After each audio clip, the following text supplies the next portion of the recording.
Sa isang lugar na tinatawag na mataas na gubat, may isang mag-asawang naninirahan, sina Leon at Ibiang.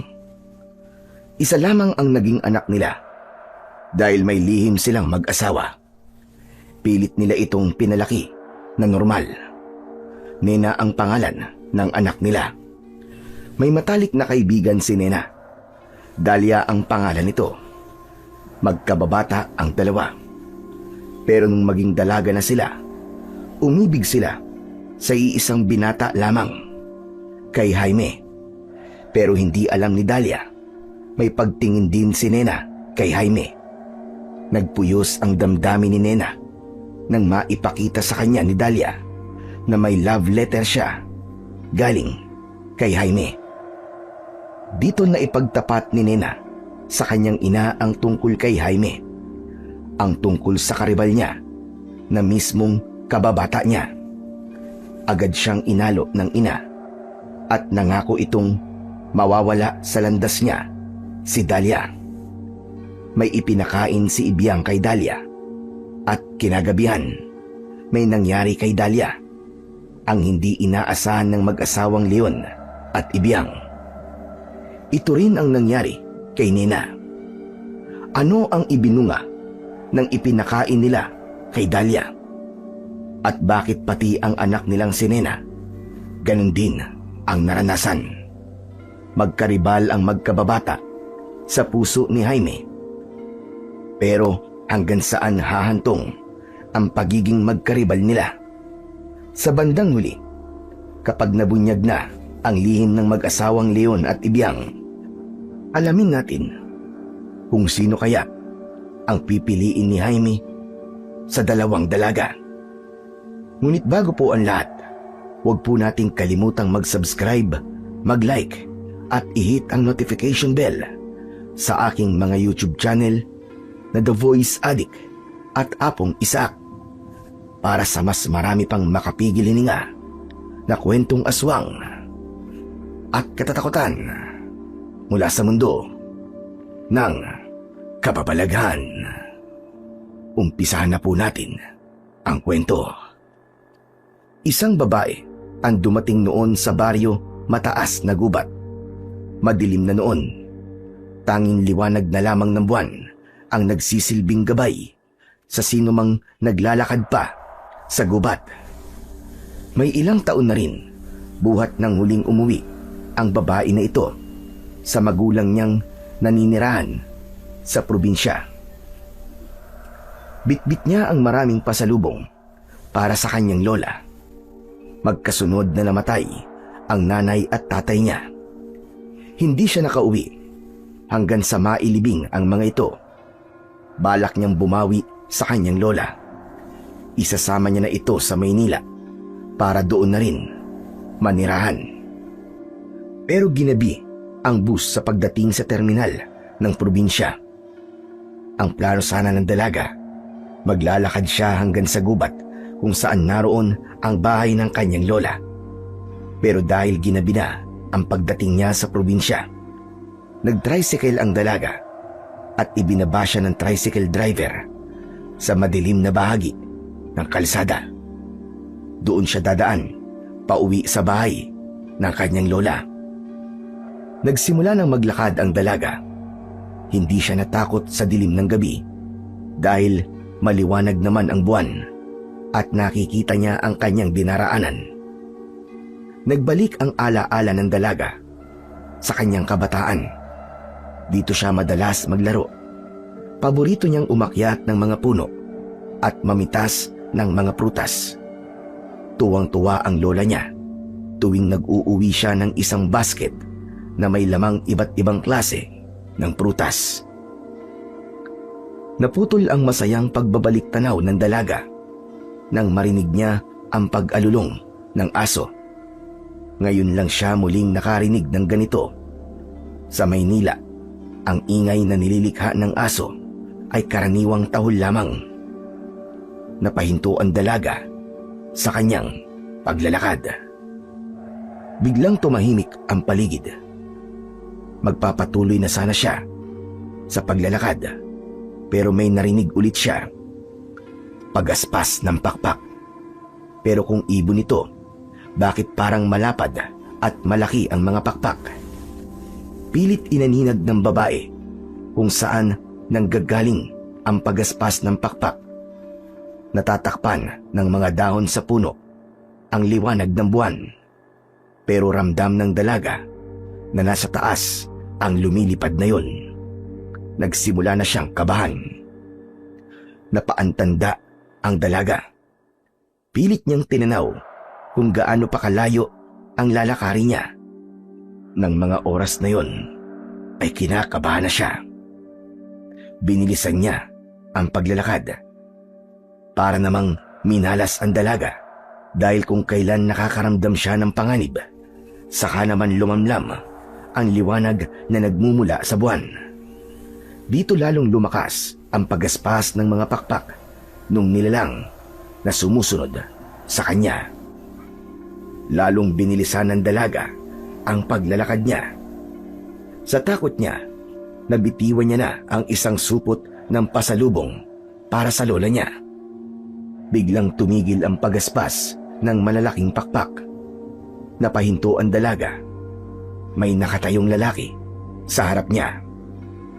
Ginagabi ka yata, babae. Huwag kang matakot. Magiging mabilis lang ito. Ops! Tatakbo ka. Saan ka pupunta? Saan ka magkukubli? Hindi na kita bibigyan ng pagkakataong maramdaman pa ang takot. Halika rito! Hinablot ng mahiwagan lalaki ang dalaga. Agad niyang dinukot ang puso nito. Hindi na nakasigaw ang dalaga. Hindi niya na alam kung ano ang nangyari sa kanya. Hindi na rin matutupad ang muli sana nilang pagkikita ng kanyang lola. Nakuha ni Leon ang kailangan niya sa dalaga at higit pa sa kailangan niya ang kanyang kinuha. Masaya siyang umuwi kay Ibiang. Alam niyang matutuwa ito sa mga sariwang lamang loob na matagal nang kinasasabikan ng kanyang asawa. Muling lumabas sa likod niya ang dalawang malapad na pakpak. Lumipad si Leon pabalik sa kanilang bahay. Matagal na panahon mula noong huli siyang pumaslang, pinilit nilang mamuhay ng normal. Gusto ni Ibiang na lumaki ang anak nilang si Nena ng normal, na walang nalalaman tungkol sa kung sino ba talaga silang mag-asawa. Ginawa nila ang lahat para protektahan si Nena. Nangako sila sa isa't isa na hindi matutulad sa kanila si Nena. Natanaw na ni Leon ang bahay nila. Tulad ng usapan nila ni Ibiang, iiwan nitong bukas ang bintana sa kanilang kwarto para makaalis at makabalik siya na hindi namamalayan ng anak nila. Nakita na siya ni Ibiang. Naamoy na nito ang dala ni Leon na sariwang mga lamang loob. Alam ng asawa ni Leon na mabubusog siya sa gabing ito. Batak-bata ang nakuha mo. Oo, Ibiang.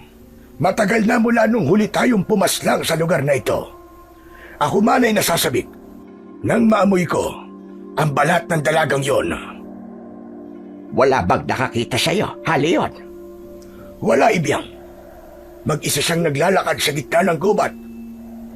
Ilang taon din tayong nagtiis sa dugo at lamang loob ng mga hayop sa gubat. Kailangan natin yung gawin para kay Nena. Oo, tama ka. Hindi niya dapat malaman kung sino talaga tayo. Natatakot ka bang ikahiya niya tayo? Hindi, Leon.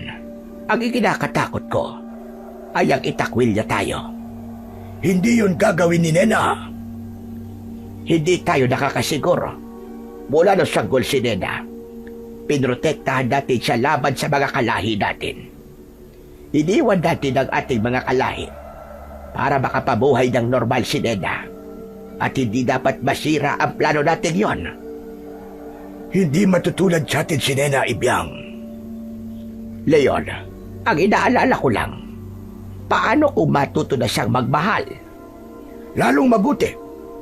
Mapapalayo siya sa ating lahi kung magmamahal siya ng normal na tao. Hindi. Hindi ko yata matatanggap kung magyari yan. Dahil paniguradong ilalayo siya sa atin ng lalaking mamahalin niya. Nakarinig ng mga kaluskos sa labas ng kwarto, sina Leon at Ibyang. Ibyang, tapusin mo na ang pagkain mo. May narinig akong kaluskos sa labas ng kwarto. Baka nagising si Nena. Titignan ko. Hindi niya dapat marinig ang pag-uusap natin. Lumabas ng kwarto si Leon. Walang tao sa labas ng kwarto. Dahan-dahan siyang naglakad patungo sa kwarto ng anak nila na si Nena. Binuksan niya ang pinto at sinilip si Nena. Mahimbing na itong natutulog. Walang malay sa totoong pagkatao ng mga magulang niya. Minabuti ni Leon na magpahinga na rin. Marahil ang kaluskos ay nilikha lamang ng malakas na hangin mula sa bukas nilang bintana sa kwarto. Bumalik si Leon sa kwarto nila ng asawa niyang si Ibyang. Sinaluhan niya ang misis sa pagkain ng mga lamang loob mula sa pinaslang niyang dalaga. Matatagalan ulit bago sila makatikim ng sariwang pagkain. Pagkatapos ng nangyari sa dalaga sa gubat, payapang nakatulog ang mga taga-baryo ng gabing yon. Ilang araw pa ang lumipas, ngunit wala pa ring nakadiskubri sa katawan ng pinaslang na dalaga. Nagbalik sa pagtatanim ang mag-asawang Leon at Ibyang. Si Nena naman ay katukatulong nila sa pag-aani ng gulay. Lingid sa mag-asawa, may napupusuan na nga talaga si Nena. Tagaroon din sa kanilang baryo. Ang sobrang gulay na naani, sa halip dalhin ni Nena sa palengke, palihim niyang inilagay sa basket. Dadalhin niya ang mga ito kay Jaime, at para hindi siya mahalata ng magulang, sa gubat siya dadaan. Malayo na ang nilalakad ni Nena nang mapansin niyang may pinagkakaguluhan ang mga uwak. Nagmamadali niyang nilapitan ang mga uwak, ni hindi siya napansin ng mga ito. Hanggang sa nakalapit na si Nena, patuloy pa rin ang mga ito sa pagtuka sa katawan ng kanilang biktima. Huli na nang makita ni Nena na ang tinutuka ng mga uwak ay isang katawan. Katawan ng kaawa-awang tao. Halos masuka si Nena sa kanyang nasaksihan. Diyos ko! Sino ang taong yun? Wala na siyang mukha. Nakakapangilabot. Kailangan masabi ko kay Jaime tungkol dito. Kailangan malaman ng mga taga-barangay na may namatay rito sa gubat.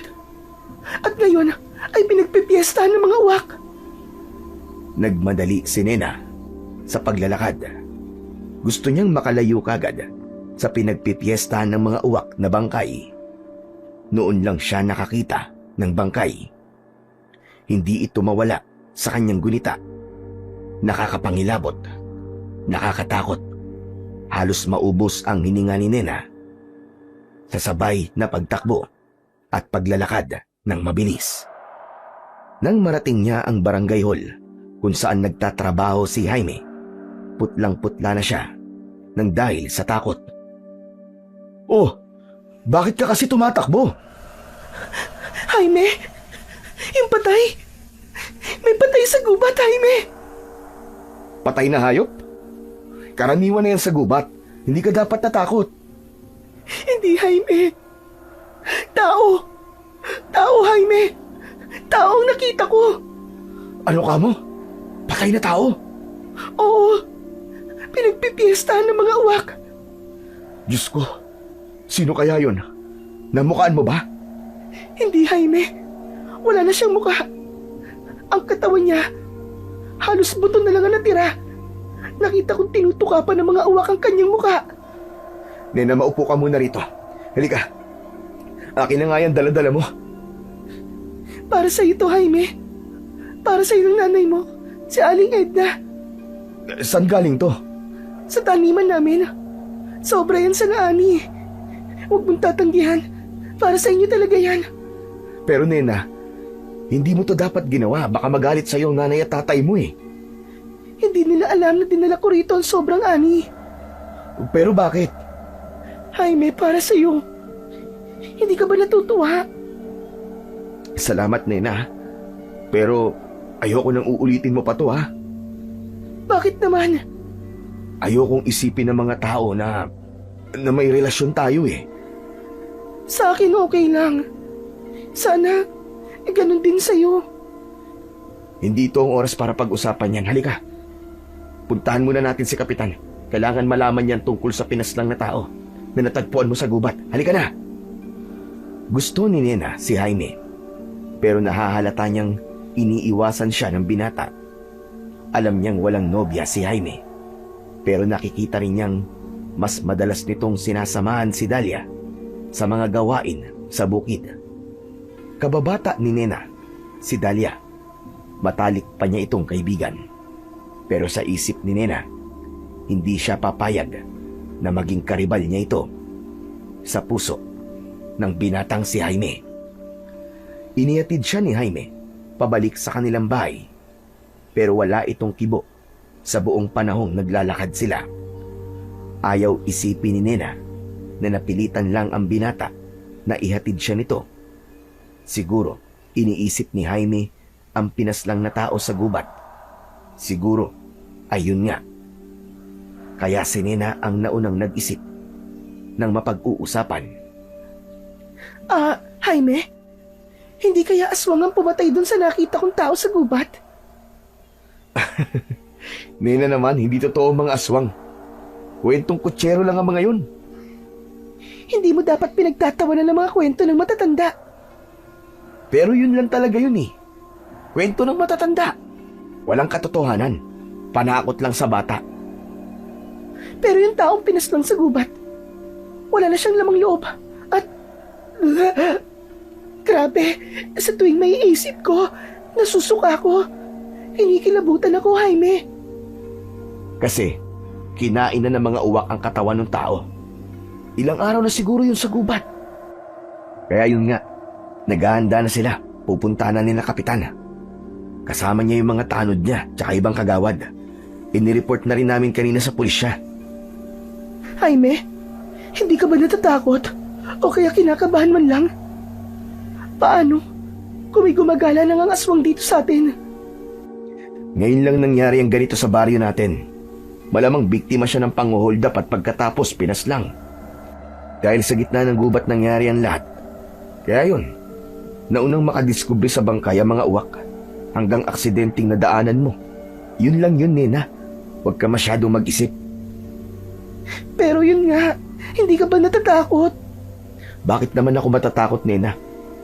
Ang kailangan lang ay mag-ingat tayo, Nena. Ikaw rin.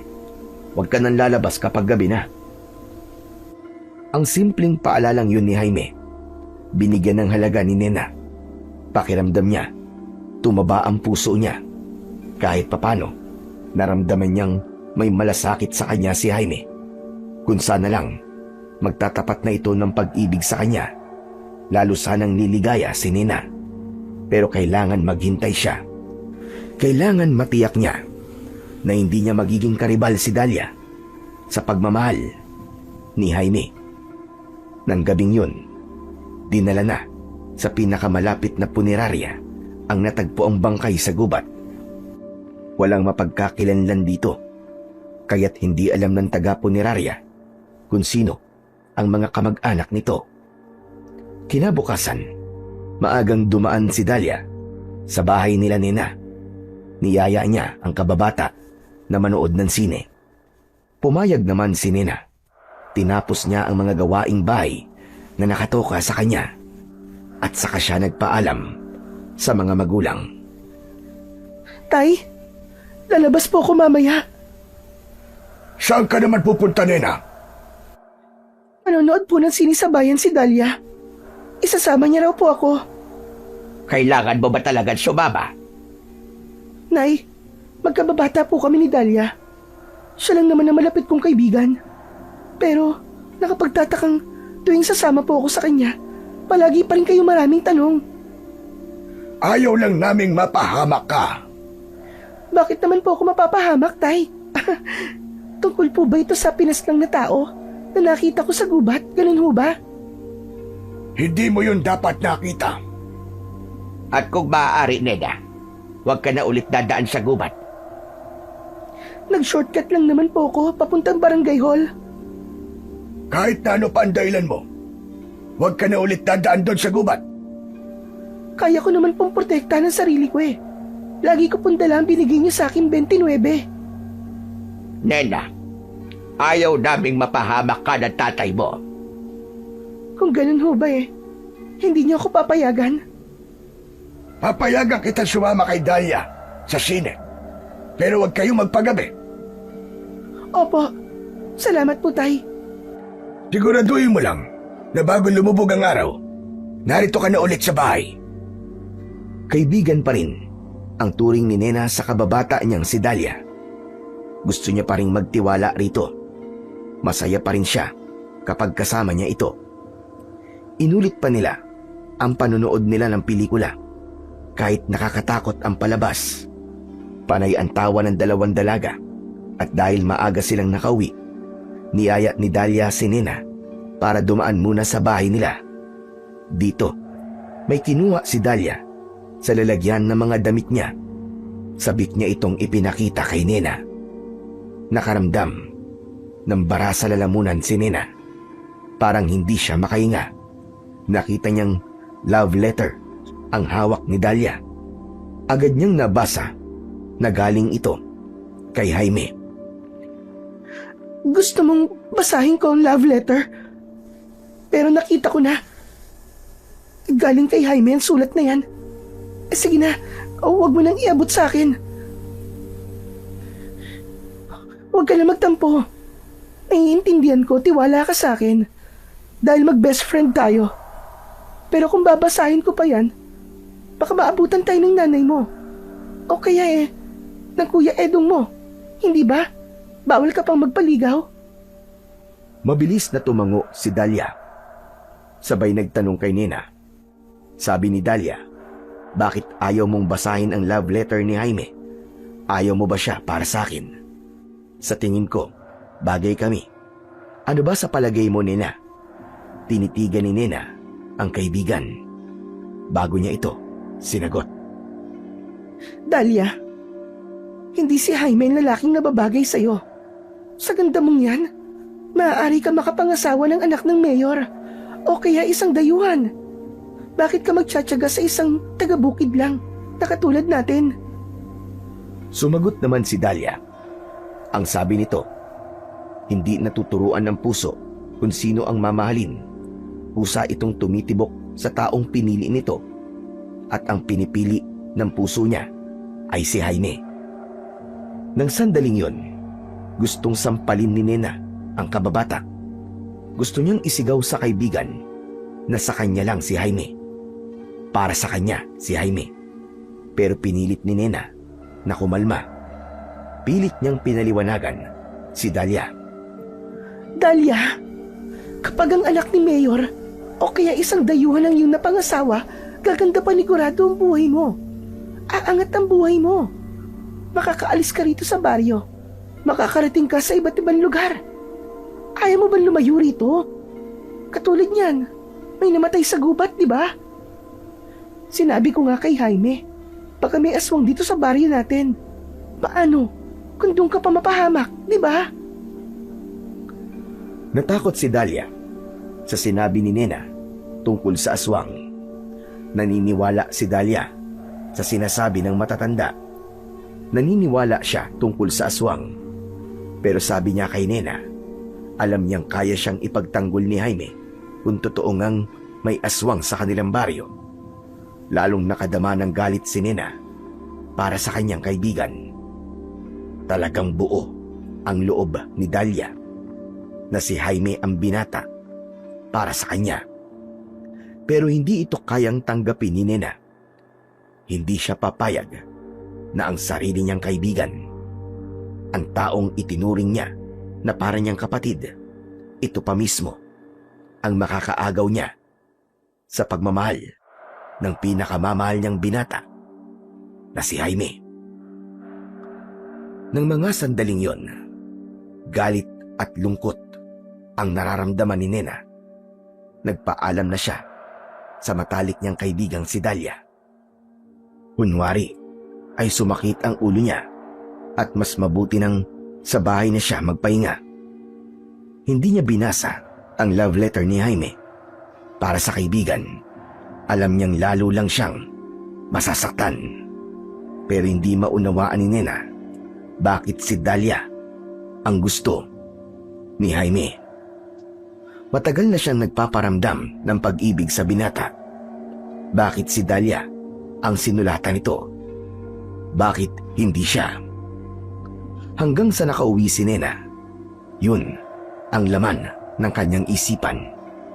At dahil teenager pa lang siya, may damdamin na siya para kay Jaime. Magdabag niyang inisip ang tungkol sa love letter nito para kay Dahlia. At ang sinabi ni Dahlia na gusto niya rin si Jaime.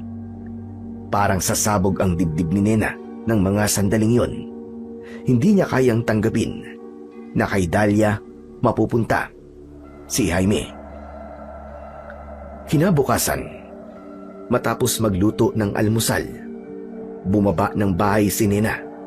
Kahit paano, hindi niya na masyadong iniisip ang nakitang bangkay sa gubat. Okupado ang isip niya ng tungkol kay Dahlia at Jaime. Nasasaktan talaga siya, pero hindi alam ni Nena ang dapat na gawin. Hindi niya napansing nilapitan na siya ng nanay niya na si Ibyang. Napansin ko na sobra yatang lungkot mo, Nena. Sabihin mo nga sa akin, anak. Paano kita matutulungan? Nay, masama po bang magmahal? Magagalit ka ba kung sasabihin kong may nagugustuhan na akong lalaki? Hindi, anak. Bakit naman ako magagalit? Pero kung umiibig ka, dapat masaya ka. Hindi ganyan. Malungkot at umiiyak. May karibal ako, Nay. May karibal ako sa puso ng lalaking gusto ko. Yun ang hindi ko matanggap. Hindi mo yan dapat ikalungkot, Nena. Pero, Nay, maaari siyang piliin ang nagugustuhan ko. At ayoko po yung mangyari. Hindi. Sino sinasabi mong karibal? Si Dahlia po, Inay. Ano ka mo? Ang kababata at kaibigan mo? Opo, siya nga po. Si Dahlia. Hay, anak. Huwag kang malungkot. May magagawa tayo para mawala sa landas mo si Dahlia. Totoo po, Inay. Hindi ako papayag na magkaroon ng hadlang ang kaligayahan mo, Nena. Pero paano po, Nay? Ano pong gagawin ko? Ipaubaya mo sa akin ang lahat, anak. Pero teka, pwede po bang malaman kung ano po yun? Malalaman mo rin, Nena. Malalaman mo rin. Hindi ba naikwento mo sa akin na ang paboritong ulam ni Dahlia ay atay ng baboy? Opo, tama po kayo. Atay nga po ng baboy. Adobo raw po o kaya liver steak. Paborito niya talaga yun, Nay. Kung ganon, alam ko na ang dapat natin gawin. Imbitahan mo siya bukas ng gabi, anak. Dito natin siya pakakainin ng hapunan. Kahit paano, nakaramdam ng pag-asa si Nena. Hindi man niya alam kung ano ba talaga ang pinaplano ng nanay niya. Napanatag na ang loob niya. Bago dumilim, pinuntahan niya ang kaibigang si Dahlia para sabihin dito na ipagluluto siya ni Aling Ibyang ng paborito niyang ulam at nakiusap si Nena na huwag tatanggi at baka magtampo ang nanay niya. Nangako si Dahlia na darating para tikman ang iluluto para sa kanya ni Aling Ibyang. Duda ang kapatid ni Dahlia sa pag-iimbita ni Nena. Tinanong niya si Dahlia kung ano ang okasyon at bakit siya ipagluluto ng hapunan ng nanay ni Nena. Pero para kay Dahlia, walang nakapagtataka sa imbitasyon ni Aling Ibiang. Dati namang mabait sa kanya ang mga magulang ni Nena, kaya't sinabi niya sa kuya niya na huwag itong mag-alala at baka mag-uwi pa siya ng ulam kung may sosobra. Samantala, ipinaalam ni Ibiang kay Leon ang nangyari kay Nena at ang plano niyang ipagluto si Dahlia ng atay. Nag-iimbestiga pa sila. Sa lapas lang sa kagubatan, Ibiang. Hindi pa tayo pwedeng gumala sa gabi. Pwede, Leon. Pero hindi dito sa baryo natin. Pwede tayong humanap ng biktima sa ibang lugar. Doon sa walang nakakakilala sa atin. At doon sa lugar na walang makakapansin kung may papaslangin tayo. Oo nga, Ibiang. Meron akong alam na lugar. Tatawid tayo na mahabang tulay. Sabay nating liliparin ang lugar na yon. Mas bata ang mabibiktima natin. Mas sariwa ang maihahain natin kay Dahlia. Siguraduhin mo lang na hindi titikim si Nena. Hindi pa napapanahon, Ibiang. Madali na yon. Si Dahlia muna ang kailangan kong asikasuhin. Ayokong nasasaktan ang kalooban ni Nena.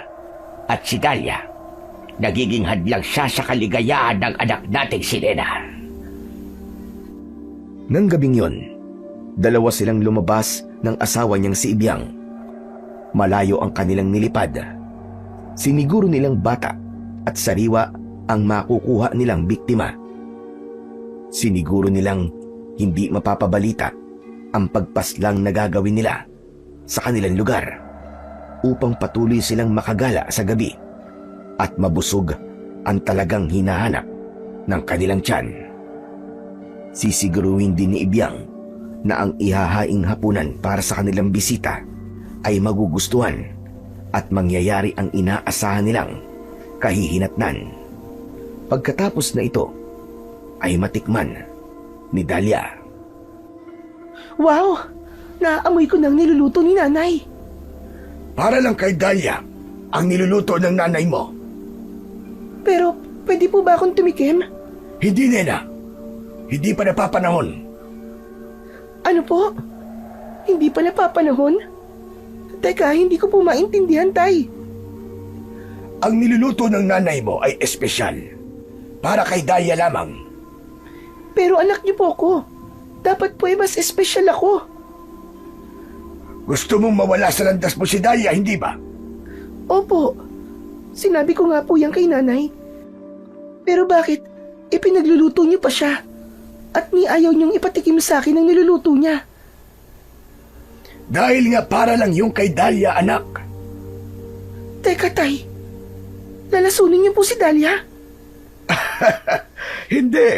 Bakit naman namin siya lalasunin? Kung gano'n, bakit niyo po inimbita siya sa hapunan mamaya? At ngayon, abala si nanay. Nagluluto na masarap para kay Dahlia. Para mawala siya sa iyong landas. Lalo ko pong hindi maintindihan eh. Maiintindihan mo din, Nena, kapag nangyari na. Sige na, anak. Tapusin mo ng pagpili ng mga gulay na pwede natin dalhin sa palengke at maibenta. Mamayang gabi, sunduin mo si Dahlia sa kanila para matikman niya ang espesyal na inihanda natin para sa kanya. At sinisiguro ko sa iyo, anak, hindi mo na siya magiging karibal kay Jaime. Mabilis na lumipas ang mga oras.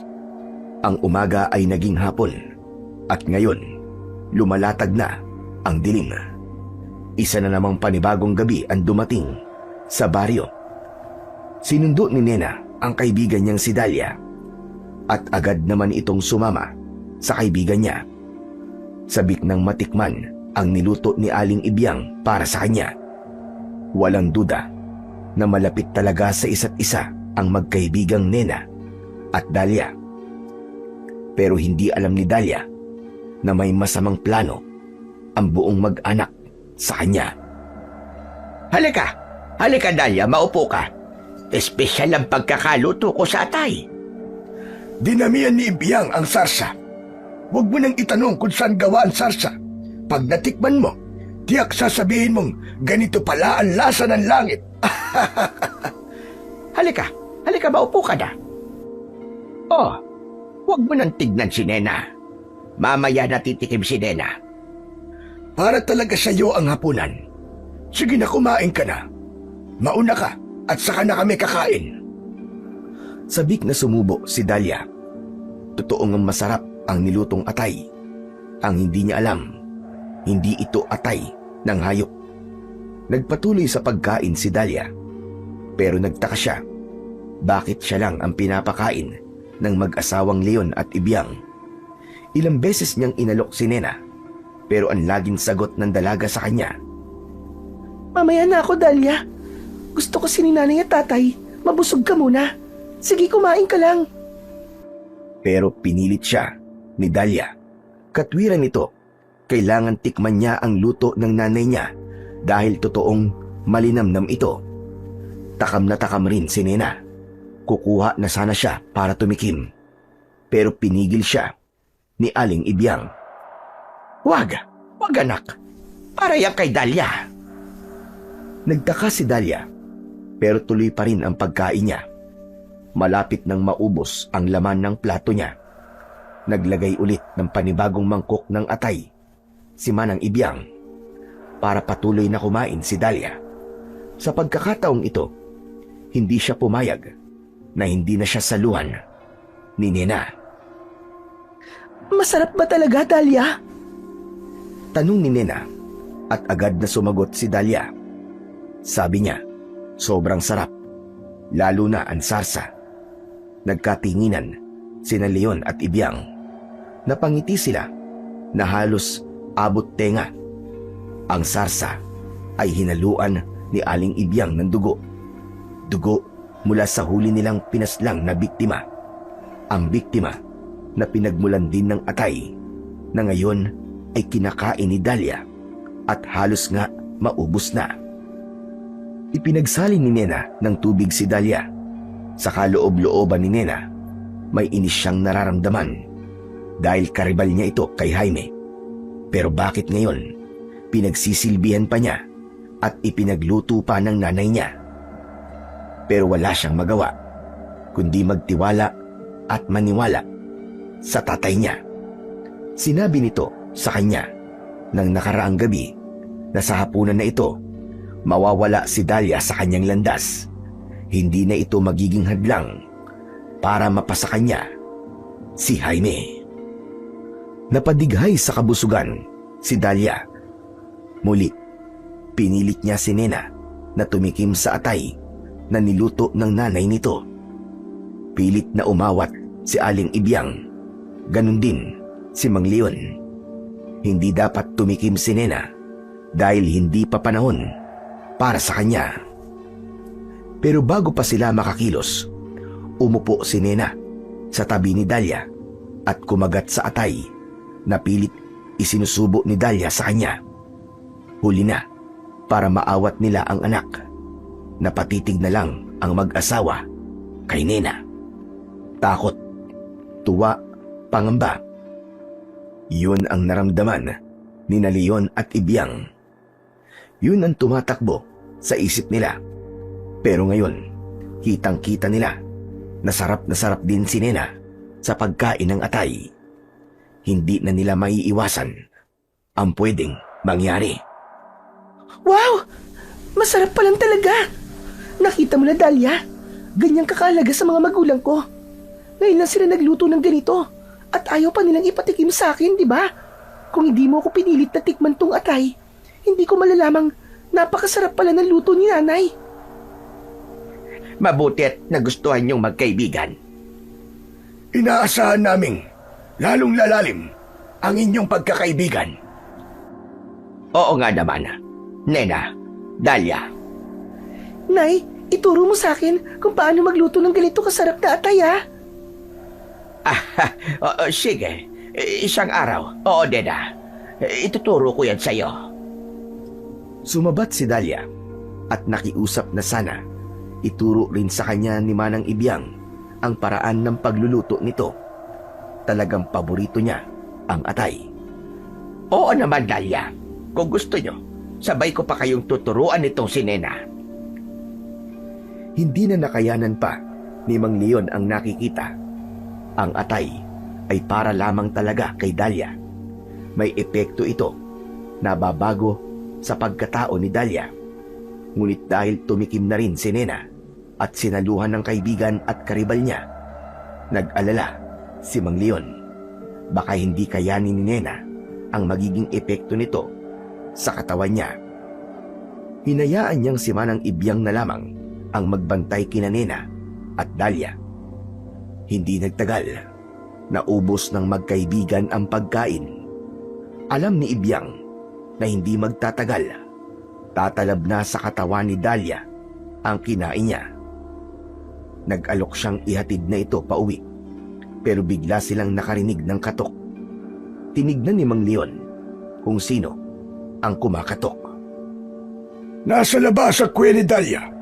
Sinusundo na kaibigan mo. Naku, paano yan, Dahlia? Magkita na lang ulit tayo bukas. Bakit napahawak ka sa tiyan mo, Dahlia? Naku po, naimpatso yata sa sobrang kabusugan. Oh, napangiti ka na ulit, Dahlia. Tama yan, Dahlia. Nabigla lang ang tiyan mo. Matatagtag din ang kinain mo sa paglalakad nyo pauwi. Tama. Huwag mong masyadong isipin na nararamdaman mo. Nabigla lang ang tiyan mo sa sobrang kabusugan. Ang takaw mo kasi. O siya, ihatid ko na po si Dahlia sa may pinto. O sige, mabuti pa nga. Pasensya na lang, Dahlia. Wala na akong maibabalot para maiuwi mo sa inyo. Naku, Nay, nagdire-diretso na siya. Hindi na siya lumingon. Masama yata talaga ang pakiramdam. Nena, mamaya, lalong hindi niya maipapaliwanag ang kanyang mararamdaman. Habang sa daan, panay ang kwento ni Dahlia sa Kuya Edong niya dahil sa kakaibang linamnam ng atay na niluto para sa kanya ni Aling Ibyang. Hindi na nila namalayan na naroon na sila sa bahay nila.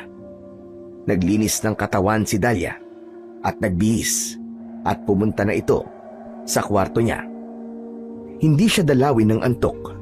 May kakaiba siyang nararamdaman sa kanyang katawan. Hindi niya ito maipaliwanag. Samantala, sa bahay naman ni Leon at Ibyang, panay naman ang tanong ni Nena sa kanyang ina. Nay, ano pong mangyayari kay Dahlia pagkatapos nito? Malalaman mo rin, ngayong gabi mismo, may mangyayari sa kanya. At sa'yo rin, Nena. Ho? Sa akin? Bakit po pati ako? Dahil tumikim ka ng hindi mo dapat tikman. Ano pong ibig niyo sabihin, Tatay? Ang atay na yon ay hindi karaniwang atay. Ha? Bakit hindi po karaniwan? Ang atay na yun, anak, kinakain lang ng mga aswang. Hindi po totoo, mga aswang. Bakit ko ba ipipilit sa'yo ang ayaw mong paniwalaan? Pero hindi po totoo ang aswang, Tay. Kwento lang po yun ng matatanda. At wala naman talagang nakakita pa ng aswang. Pwes, makakakita ka na. Ngayong gabi. Paano niyo po natitiyak yan, Tay? Nena, dahil ikaw mismo ang magiging aswang. Hindi nakasagot si Nena. Hindi niya alam kung ano ang dapat niyang isipin. Tinignan niya ang kanyang ina. Hindi ito tumutol sa sinabi ni Leon. Ibinalik niya ang tingin sa kanyang ama. Nakita niya ang talim sa tingin nito. Umislap ang mata nito na parang sinasabi sa kanya na magiging aswang din siya. Biglang nagbalik sa alaala ni Nena ang bangkay na nakita niya sa gubat. Ang pinagkakaguluhan ng mga uwak. Wakwak ang tiyan nito at wala ng muka. Nakadama ng takot si Nena, ang magulang na iginalang niya at minahal. Parehong aswang. At kung magiging aswang din siya, ang karibal niyang si Dahlia, magiging aswang din. Kaya pala ganun na lamang ang pagpigil sa kanya ng magulang niya. Hanggat maaari, ayaw nilang tumikim siya ng atay na kinakain ni Dahlia. Pero nangyari na ang lahat. At ngayon, habang nakatayo siya at nakatitig sa kanyang ama at ina, gusto niyang sumbatan ang mga ito kung bakit inilihim sa kanya ang buong katotohanan tungkol sa lahi nila. Gustong magtanong ni Nena. Gusto niyang malaman ang tunay nilang pinagmulan. Ngunit bago pa makapagsalita si Nena, nagsimula ng magbago ang kanyang pakiramdam. Kumikirot ang buo niyang katawan. Ramdam niya hanggang sa muka ang hindi maipaliwanag na sakit hanggang sa kanyang mga panga at bibig. Inay! Aray! Ano po nangyayari sa akin? Sumasakit ang buo kong katawan. Ano pong ibig sabihin nito? Ang bibig ko naninigas. Aray! Ito ang sinasabi ko kanina, Nena. Kaya ayokong tumikim ka ng atay. Mamamatay na ba ako? Tay! Ayoko pong mamatay. Hindi, Nena. Ito na ang simula ng pagiging kaisa mo sa amin. Na magiging aswang na rin ako. Ganun ho ba? Oo, Nena. Hindi pa sana dapat eh. May takdang oras pa para dito. Pero ang pagsalo mo sa pagkain ni Dahlia, ito ang ibinunga. Ang bewang ko. Hindi ako makahinga. Parang iniipit. Ibig sabihin, malapit na, Nena. Tay! Nay! Nagkaroon ako ng mga pangil. Para sa pagpaslag yan, anak. Nay! Nagkaroon ako ng mahahabang kuko. Para sa pagdagit ang mga yan, anak. Malapit na. Nay! May tumubong pakpak sa likod ko. At hihiwalay ka na, anak. Umiwalay ang katawan ko sa aking bewang. Tay! Nay! Gawin mo ang kailangan mong gawin. Humanap ka ng papaslangin. Siguruhin mo lang, Nena, na walang makakakita sa'yo. Isa na po akong ganap na aswang. Isa na akong ganap na aswang. At naging ganap na aswang nga si Nena. Lumipad siya. Ramdam ang uhaw sa sariwang dugo. Gusto niyang labanan ang kasamaang ngayon ay naghahari sa pagkatao niya. Pero hindi na nga pala siya tao. Isa na siyang halimaw. Isa na siyang aswang. Hindi na siya matatawag na tao lamang.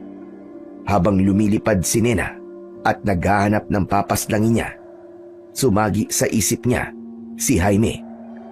Paano na lang kapag nalaman ni Jaime kung sino siya at kung ano siya? Lalong mapapalayo ang loob ni Jaime sa kanya. At kapag nalaman nitong siya ay isang aswang, baka ito pa nga ang pumatay sa kanya. Hindi dapat malaman ni Jaime na siya at ang kanyang mga magulang ay mga aswang. Lumipad pa ng malayo si Nena. Naghahanap siya ng biktima, malayo sa kanilang lugar. Hindi dapat malaman ni Jaime ang lihim ng kanyang pamilya. Samantala, ang naramdaman at naranasan ni Nena, siya ring nararanasan ngayon ni Dahlia. Nag-iisa na ito sa kanyang kwarto, pero binalot ng matinding kirot ang buo niyang katawan. Gusto niyang sumigaw at humingi ng tulong sa kanyang kuya Edong, pero walang salitang makalabas sa kanyang bibig. Naninigas ang kanyang mga panga. Parang may kapangyarihang gustong kumawala sa buo niyang pagkatao. Sobrang sakit, sobrang kirot.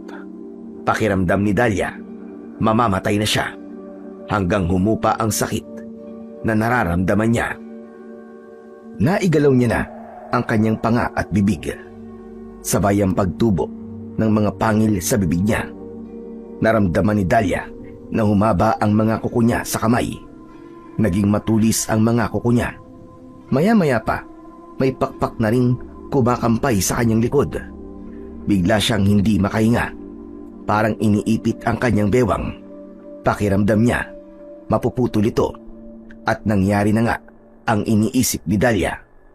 Humiwalay ang katawan niya sa kanyang bewang. Nakalilipad na siya tulad ng isang aswang. Pero saan siya pupunta? Uhaw na uhaw ang pakiramdam ni Dahlia. Gusto niyang uminom, pero hindi siya nauuhaw sa tubig. Iba ang kinauuhawan ni Dahlia at kailangan makahanap siya nito ngayong gabi. Nagsimulang lumipad si Dahlia. Nagtataka siya kung bakit naging ibang nilalang siya. Nagkaroon siya ng pakpak, mga pangil, at ngayon may kinauuhawan siya na hindi niya maipaliwanag. Iba na siyang nilalang ngayon, pero malinaw sa kanyang isipan. Nangyari ito pagkatapos siyang pakainin ni Aling Ibyang ng atay. Kung ganon, si Aling Ibyang at Mang Leon, pati na si Nena, sila ba ay mga katulad ko rin? Yan ang tanong sa isip ni Dahlia. Hindi niya alam kung ano siya. Hindi pa siya nakakakita ng aswang. Hindi niya alam kung bakit nahati ang kanyang katawan. Ang tangi niya lamang nalalaman, kailangan niyang pumaslang para sa sariwang dugo at laman. Nagpatuloy sa paglipad si Dahlia hanggang may narinig siyang kampay ng mga pakpak. Mga pakpak na tulad rin ng kanyang pakpak. Malapad, malakas ang kampay at papalapit na sa kanya. Pareho silang kalahati lamang ng katawan ang lumilipad. At sa liwanag ng buwan, nakilala niya kung sino ang nakasalubong niya sa paglipad. Ako nga, Dahlia! At kung ako sa'yo, lumipad ka na sa ibang lugar! Nakita ni Dahlia na pareho sila ni Nena. Halimaw na ang itsura. Ngayon ay natitiyak na niya na kaya siya nagpalit anyo ay dahil sa ipinakain sa kanya ni Aling Ibyang. Gusto niyang magalit kay Nena, pero mas nangibabaw ang uhaw niya sa sariwang dugo. Kailangan niyang busugin muna ang uhaw na nararamdaman niya. At habang nagkakatitigan sila ni Nena, may narinig silang dalawang kabataang naghahabulan. Tama na! Umuwi na tayo! Ako naman ang habulin mo, dali! Nagsalita si Nena. Hindi siya makakapayag na maunahan sa dalawang kabataan. Aking sila! Umalis ka na rito, Dahlia! Pero nanindigan si Dahlia. Naaamoy niya ang sariwang balat ng dalawang kabataan. Hindi siya makakapayag na si Nena lamang ang umangkin sa dalawa. Umalis ka na, sabi! Akin ang dalawang naghahabulan na kabataan! Hindi ako papayag na makihati ka sa kanila! Hindi na sumagot si Dahlia. Kailangang kumilos siya bago siya maunahan ni Nena. Ang uhaw niya ay masidi. Hindi siya papayag na si Nena lamang ang makatikim ng dalawang kabataan. Lumipad pababa si Dahlia. Dinagit niya ang lalaking teenager. Inilipad niya ito ng mabilis. Hindi na nagawang sumigaw ng teenager. Naiwang nakatulala ang teenager na babae at ito naman ang sinakmal ni Nena. Hindi na niya hinintay na makita siya nito. Agad niyang sinakmal sa leeg ang babae, sabay dukot sa puso nito. Kailangan ko itong gawin para mabuhay ako! Isa na akong aswang! Isa na akong ganap na aswang! Patuloy na naging magkaribal sina Dahlia at Nena. Sa pagkakataong ito, hindi nagpatalo si Dahlia. Inilipad niya ang kanyang biktima upang hindi ito maagaw ni Nena. At si Nena naman, agad pinaslang ang kasama ng teenager na lalaki. Nang mabusog sila, magkahiwalay na bumalik sa kanya-kanyang bahay sina Dahlia at Nena. Narinig ni Dahlia ang pagsigaw ni Nena nang sabihin nitong isa na siyang ganap na aswang. Napagtanto ni Dahlia kung ano na siyang nilalang ngayon. Siya ay isa na ring aswang tulad ni Nena at palagi niya nang kailangang pumaslang para mabusog ang kakaiba niyang uhaw at gutom. Pero hindi ito dapat malaman ni Jaime. Hindi siya papayag na mawala sa kanya si Jaime. Mahal niya si Jaime, pero maaari siya nitong iwan kapag nalaman nitong isa na siyang aswang. At si Nena, ang pamilya ni Nena, sila ang dahilan kaya siya naging aswang. Naisip ni Dahlia, kailangan patayin ko sila para hindi malaman ni Jaime ang nangyari sa akin.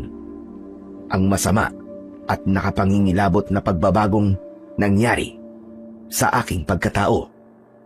Samantala, bago makabalik sa bahay nila si Nena, lumabas si Mang Leon para siguruhing nagpalit anyo na si Dahlia. Nakita niya itong lumabas ng kwarto niya. Nakalahati na ang katawan. Nakatitiyak na siyang nagtagumpay ang plano ni Ibyang, kaya't bumalik na siya sa kanilang bahay. Pero habang sa daan, ay nakasalubong niya si Jaime. Bakit to nasa labas pa kayo? Gabi na. Medyo delikado ngayon at hindi pa nalulutas ang kaso nung natagpo ang bangkay sa gubat. Kaya ko naman protektahan ang sarili ko, Jaime. Ikaw ang mag-ingat. Ho? Bakit naman ho? Kasi wala kayatang armas na panlaban sakaling may umatake sa'yo. Meron naman po, Mang Leon. Ito pong arnis ko. Ako naman ay merong nakasukbit na itak, kaya wag mo akong alalahanin. Pero Mang Leon, hindi po natin alam kung sino po ang pumapatay sa biktima sa gubat. Naiintindihan ko. Bilang barangay tanod, rumuronda ka at nagpapaalala sa mga taga rito. Pero hindi naman natin talaga kilala ang lahat ng taga rito. Ano pong ibig niyong sabihin? Yun mismo, Jaime. Maaaring mukha silang tao, pero hindi pala. Ho? Teka, hindi ko ho kayo maintindihan eh. Sige na, bumalik ka na sa barangay hall. Salamat sa paalala mo sa akin. Pero pauwi na rin ako. Alam kong naghihintay na si Ibyang at si Nena. Mabilis na lumakad palayo si Mang Leon. Naiwan si Jaime na nakatayo pa rin sa tabi ng poste na pundido ang ilaw.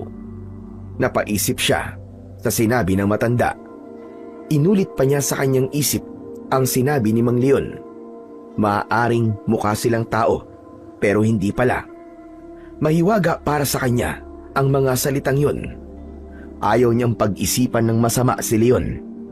Matagal niya nang kakilala ang matanda. Katunayan, kaibigan niya si Nena, ang anak nila, mula pagkabata. Kilala niya na si Leon at si Ibyang. Nasabi sa sarili ni Jaime na baka aswang ang tinutukoy ni Mang Leon. Yan ang madalas ikwento ng matatanda sa kanilang baryo. Ang aswang, mukhang tao sa araw, pero paglatag ng dilim, nahahati ang katawan at nagmumukhang halimaw. Pero ni minsan, hindi pa siya nakakita ng aswang, kaya hindi siya naniniwalang merong aswang. Nang sandaling yon, nakarinig si Jaime ng pagaspas ng pakpak. Nasa taas, pero hindi niya maaninag. Malamlam ang liwanag ng buwan. Pundido naman ang ilaw ng poste. Hindi niya maaninag kung saan galing ang pagaspas ng mga pakpak. Pero ramdam niyang malalaki ang pakpak na yon at mabilis itong dumaan palayo sa kanya. Kinilabutan si Jaime. Nagmadali na siyang bumalik sa barangay hall para mag-report sa kanilang barangay chairman. Si Dahlia ang dumaan sa kinatatayuan ni Jaime. Alam niyang si Jaime ang nakatayo sa tabi ng poste, kaya lalo niyang binilisan ang pagkampay ng mga pakpak para makauwi kagad siya. Ayaw niyang malaman ni Jaime na isa na siyang aswang. Kailangan planuhin ni Dahlia kung paano papatayin ang pamilya ni Nena. Pagod na pagod naman si Nena nang makabalik sa bahay nila. Pinagpahinga na siya ni Mang Leon at saka nito kinausap si Aling Ibyang. Hindi ito dapat nangyari. Si Dahlia lamang ang ilalagay natin sa ilalim ng sumpa. Nakita mo naman, ginawa ko ang lahat para mapigil ko si Nena na tumikim ng inihain ko kay Dahlia. Isa na ring aswang si Nena. At tuwing papaslang siya, malalagay sa panganib ang ating anak. Hindi ko rin ito gusto, Leon. Pero ginawa ko ang lahat para mawala sa landas niya si Dahlia. Umibig na si Nena. At ngayon, nasaktan siya. Gusto ko mapasa kanya ang lalaking mahal niya. Yun din naman ang gusto ko, Ibiang. Pero ngayon, hindi na lang sila magkaribal ni Dahlia sa lalaking napupusuan nila. Magkaribal na rin sila bilang mga aswang. Ano ang gusto mong gawin ko? Inilagay ko na sa sumpa si Dahlia. Natitiyak ko, iiwasan na niya si Jaime dahil isa na siyang aswang. Pero sigurado rin ako, Ibiang, alam niya ng aswang na rin si Nena. Paano kung siya mismo ang magsuplong kay Nena sa mga taga rito? Paano kung mapatay si Nena dahil kay Dahlia? Anong ibig mong sabihin? Gusto mo bang paslangin ko si Dahlia? Ngayon pang isa na rin siyang aswang. Mahihirapan tayong gawin yan. Kung ganon, anong gagawin natin, Leon? Nag-iisip ako, Ibiang. Ang kapakanan lamang ni Nena ang dapat nating unahin. Mula pagkabata niya, naikubli natin kung sino talaga tayong dalawa. Ngayong alam niya na tayo ay lahi ng mga aswang. Kailangan protektahan natin siya. Kailangan maunahan natin si Dahlia. Sakaling may pinaplano siyang masama laban sa ating pamilya. Kinabukasan, sumikat na naman ang panibagong araw. Maririnig ang mga huni ng ibon. Patunay na magiging maaraw sa buong maghapon. Magaan ang mga hakbang ni Jaime patungo sa barangay hall. Sa tanghali, balak niyang sumaglit sa bahay ni Dahlia. Aalamin niya kung ano ang sagot nito sa love letter na ibinigay niya rito. Malapit na sa barangay hall si Jaime nang may patakbong humingi ng tulong sa kanya. Humihingal ito, kaya't pinagpahinga niya. Binigyan pa nga niya ng tubig para ma-relax ito at sa kanya tinanong kung ano ang problema. Ano ho? Sa ilog may natagpo ang patay. Sige, sasama ako. Tignan natin para may report ko kagad kay Kapitan. Nagmamadaling tumakbo si Jaime at ang matandang lalaki na humingi ng tulong sa kanya. Pagdating nila sa ilog, nakita ni Jaime ang dalawang bangkay. Magkalayo ang mga ito. Ang teenager na lalaki ay nakahandusay sa isang malaking bato sa ilog. Wakwak ang tiyan. Sa tingin ni Jaime, wala na itong lamang loob. Samantalang ang teenager naman na babae ay nasa damuhang bahagi sa gilid ng ilog. Nakadapa ito. Pinagtulungan nilang itihaya at halos masuka si Jaime sa kanyang nakita. Dilat na dilat ang mga mata ng teenager na babae. Kitang-kita ang kilabot sa naranasan niya. Dinukot ang puso nito at wakwak din ang tiyan. Tinanong ni Jaime kung kilala ng matanda ang dalawang teenager. Tumango ito. Ang mga bata ay sina Sidro at Elena, mga pamangkin niya. Kagabi pa raw niya hinahanap at hindi niya akalaing dito matatapos ang kanyang paghahanap. Sa dulo ng ilog at pareho na silang walang buhay. Sigaw ng matanda, "Aswang! Aswang ang gumawa nito. May aswang dito sa ating baryo." Halos hindi maihakbang ni Jaime ang kanyang mga paa. Nanghihina siya sa kilabot na kanyang nararamdaman. Naalala niya ang malakas na pagaspas ng pakpak nitong nagdaang gabi. Hindi yun ibon, sigurado siya, at ang mga binitiwang salita ni Mang Leon. Naiintindihan ko. Bilang barangay tanod, rumuronda ka at nagpapaalala sa mga taga rito. Pero, hindi naman natin talaga kilala ang lahat ng taga rito. Ano pong ibig niyo sabihin? Yun mismo, Jaime. Maaaring mukha silang tao, pero hindi pala. Napaisip si Jaime. Bakit alam ni Mang Leon ang tungkol dun? Hindi kaya nakakita na talaga siya ng aswang?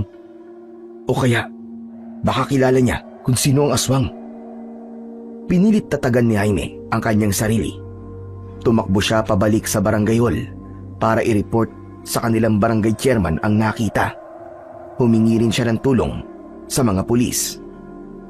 Pagkatapos na maasikaso ang 2 pinaslang na kabataan, agad na nagpunta si Jaime kina Dalia. Gusto niyang mag-ingat ito sa paglabas ng bahay dahil wala nang ligtas na oras. Ang pinaslang sa gubat ay nasundan pa ng panibagong pagpaslang at ito nga ay ang 2 teenager na natagpuan sa ilog. Naabutan ni Jaime si Dalia na nag-aalaga ng kanyang sanggol na pamangkin. Pero sa masamang biro ng imahinasyon, parang nakita niyang may pangil sa ngipin si Dalia. Ipinikit niya ng mariin ang kanyang mga mata at sa pagmulat niyang muli, normal na ang ngiti nito. Naisip ni Jaime, maaaring pinaglalaroan lang siya ng kanyang isip marahil dito sa nakita niyang itsura ng 2 teenager sa ilog. Nilapitan niya si Dalia. Nagsimula siyang magpaliwanag.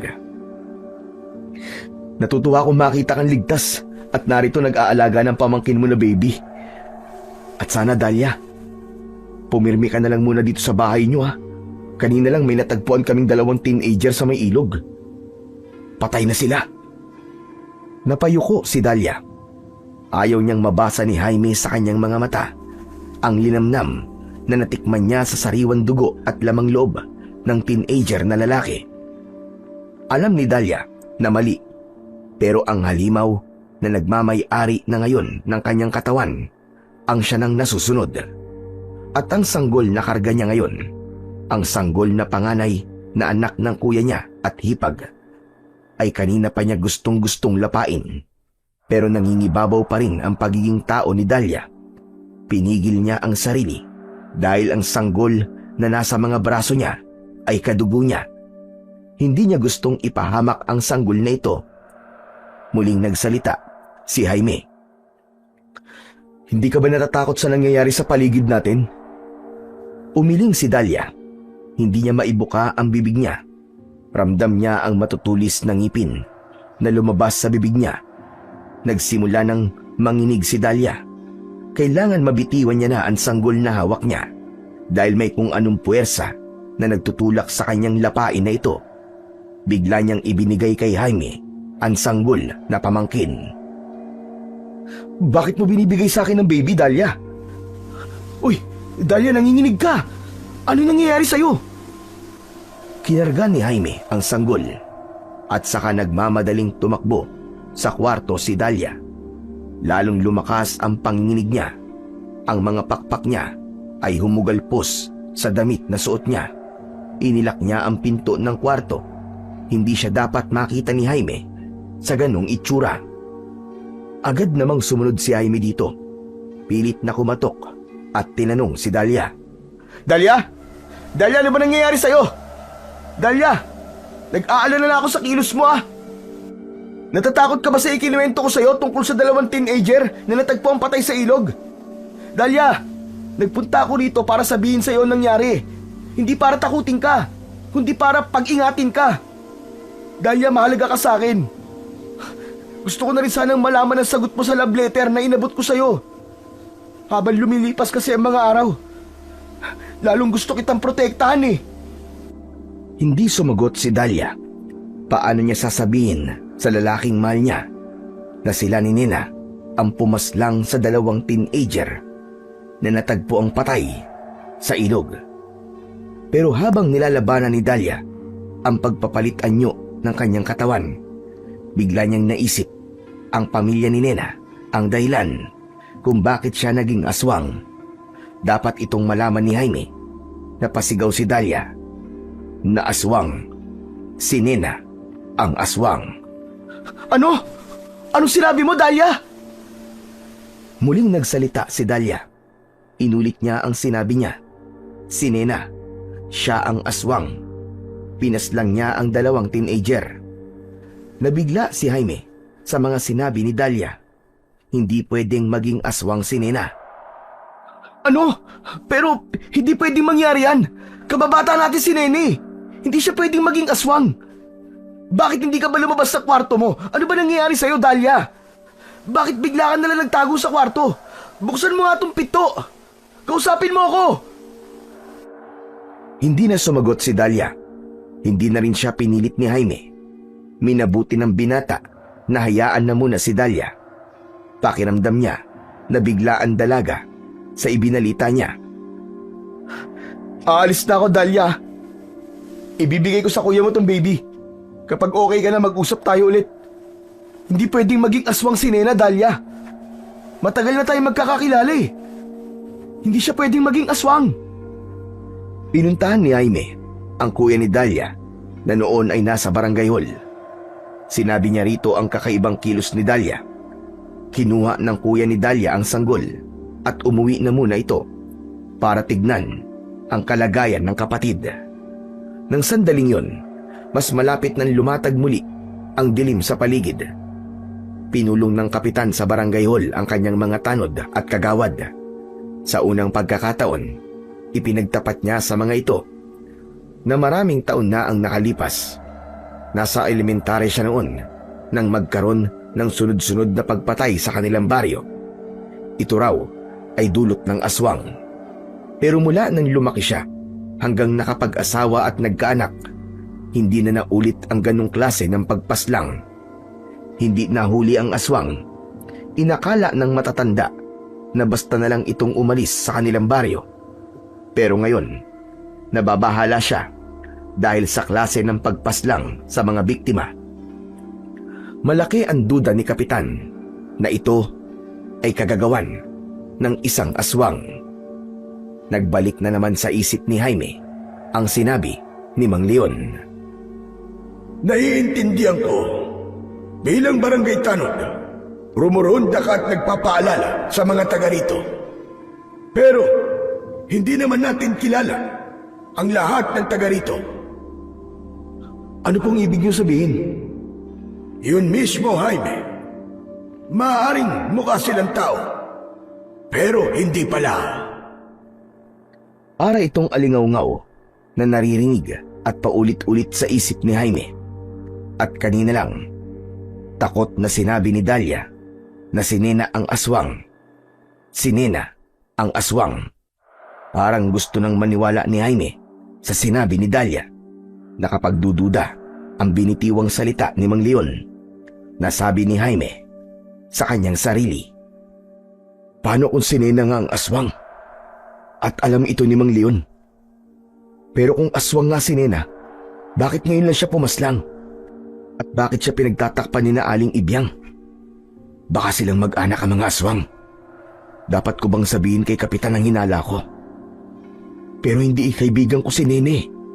Hindi ko siya pwedeng ipagkanulo at pagbintangan sa isang bagay na wala naman akong matibay na ebidensya. Nagpasya si Jaime na wag na munang sabihin kay Kapitan ang kanyang mga hinala.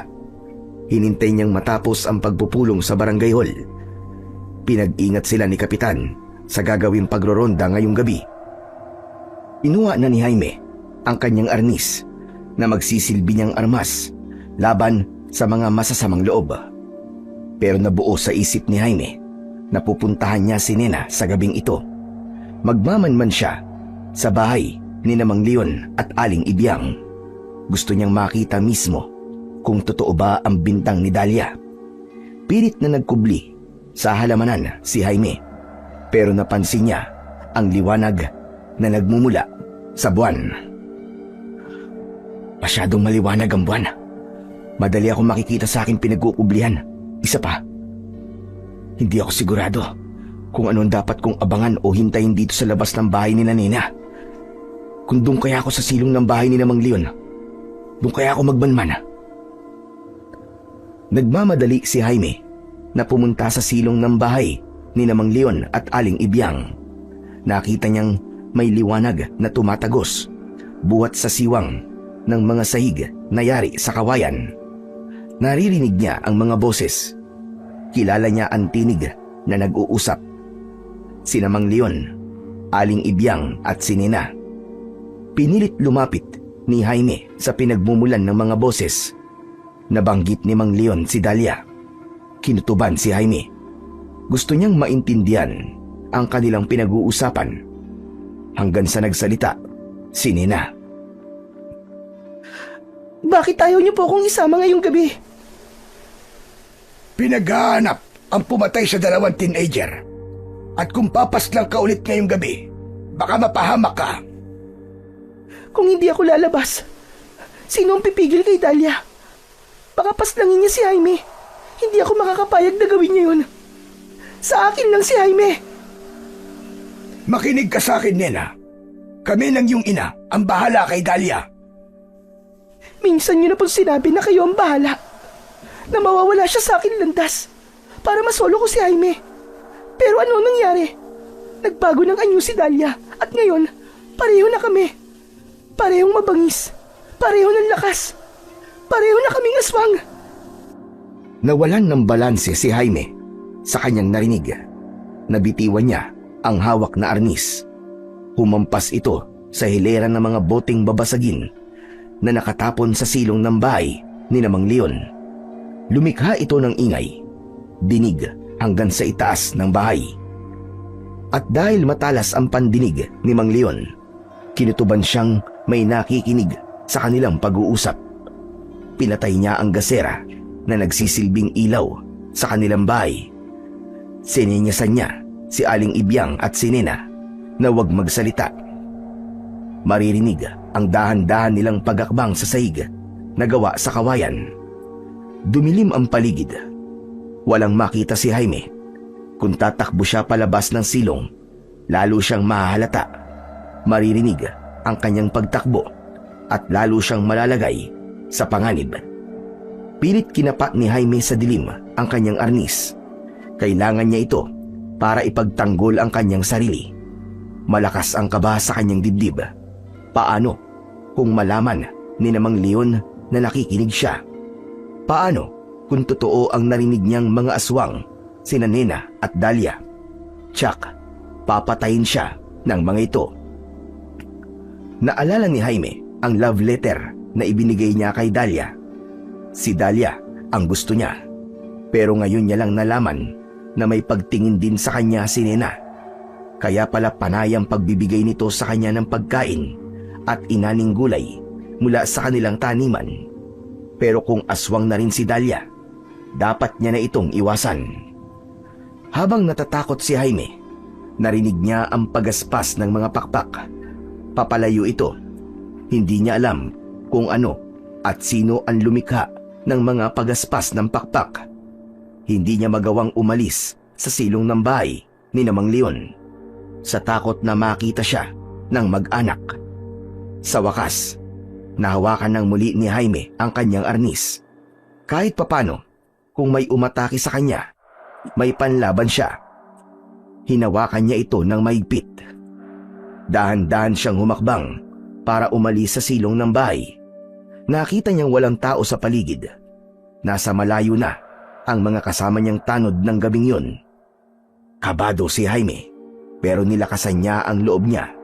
Nagsimula siyang humakbang papalayo sa bahay ni Mang Leon. Inisip ni Jaime, hindi siguro nadinig ang nilikha niyang ingay kanina. Siguro talagang matutulog na sila, kaya nagpatay ng gasera. Nabawasan na ang kaba sa dibdib ni Jaime. Binilisan pa niya ang paglalakad palayo. Kailangan makarating siya sa barangay hall. Kailangan masabi niya kagad kay Kapitan ang narinig niya, para itong alingaw-ngaw na naglalaro sa isipan niya. Dinig na dinig talaga niya ang sinabi ni Nena. Kung hindi ako lalabas, sino ang pipigil kay Dahlia? Baka paslangin niya si Jaime. Hindi ako makakapayag na gawin niya yun. Sa akin lang si Jaime. Makinig ka sa akin, Nena. Kami ng iyong ina ang bahala kay Dahlia. Minsan niyo na po sinabi na kayo ang bahala. Na mawawala siya sa akin landas para masolo ko si Jaime. Pero ano nangyari? Nagbago ng anyo si Dahlia. At ngayon, pareho na kami. Parehong mabangis. Pareho ng lakas. Pareho na kaming aswang. Aswang. Pareho na silang aswang ni Dahlia. Hindi alam ni Jaime kung paano ito nangyari. Mula nung sila'y mga bata, walang senyales siyang nakita na ang mga kababata niya ay parehong aswang. Normal ang itsura nilang dalawa. Hindi maintindihan ni Jaime kung kailan sila naging aswang at paano ito nangyari. Basta, ang nalalaman ni Jaime, kailangan maipaalam niya kagad ito kay Kapitan. Pero napahinto sa paglalakad si Jaime. Naisip niya si Dahlia. Si Dahlia ang mahal niya. Pero kung totoong aswang na rin ito, mapipilitan silang paslangin din ito. Naguguluhan lalo si Jaime. Paano kung nagsisinungaling lang si Nena? Paano kung alam nilang nasa silong ako kanina, kaya sinadya nilang iparinig sa akin ang usapan nila? Paano kung sinadya nilang palabasin na si Dahlia ay isa ring aswang? Para matakot ako kay Dahlia at ako mismo ang pumaslang sa kanya. Hindi ko maintindihan kung ano ang aking paniniwalaan. Sinabi rin sa akin ni Dahlia na si Nena ang aswang. Takot na takot ang boses niya nang sabihin niya sa akin si Nena ang pumaslang sa dalawang teenager. Pero bakit alam niya? Kung si Nena nga lang ang aswang, paano nalaman ni Dahlia na si Nena ang pumaslang sa dalawang teenager? Nasa ganitong kalagayan si Jaime nang gumalaw ang mga daon. Sa malapit sa halamanan, may tinig na tumawag sa kanya. Kilala niya ang tinig na yon. Hindi siya maaaring magkamali. Si Nena. Jaime, anong ginagawa mo rito? Bakit iniwan ka ng mga kasama mong tanod? Kasi kakatok sana ako sa inyo eh. Pagbibilinan kitang mag-ingat dahil sa... Dahil saan, Jaime? Nena, kailangan ko nang bumalik sa barangay huli. May ire-report kasi ako. Teka, anong i-report mo, Jaime? Nena, delikado ang panahon. Bumalik ka na sa bahay niyo. Huwag ka nang magtago sa halamanan. Hindi, Jaime. Kailangan protektahan kita. Kaya kong ipagtanggol ang sarili ko. Aagawin ka sa akin ni Dahlia. Hindi ako papayag na mangyari yon. Nena, pakiusap. Hindi ito ang oras para pag-usapan natin yan. Ang mga damdamin natin ay dapat pinag-uusapan sa loob ng bahay, hindi sa kalsada. Kailan pa ang tamang oras, Jaime? Hindi ko hihintayin paslangin ka ni Dahlia. Nena, bakit ako papaslangin ni Dahlia? Mahal ko siya. Hindi mo dapat sinabihan. Hindi mo dapat sinabihan. Ako ang dapat na piliin mo. Hindi si Dahlia. Lumabas si Nena mula sa pinagkukubliang halaman. Kitang-kita ni Jaime ang mga pangil nito. Ang buhok niyang gulong-gulo. Ang mga pakpak nitong panay ang pagaspas sa likod na para bang galit na galit. Halos himatayin si Jaime nang makita niya ang kalahating katawan ni Nena. Nakalutang ito sa hangin at ngayon alam niya na ang itsura ng isang aswang. Hindi maihakbang ni Jaime ang mga paa niya para tumakbo. Sa sobrang takot niya, naparalisa ang buo niyang katawan. Hinawakan ni Jaime ng maigpit ang hawak na arnis. Inihanda niya ang sarili na lumaban kay Nena kung aatake ito sa kanya. Huwag kang matakot, Jaime.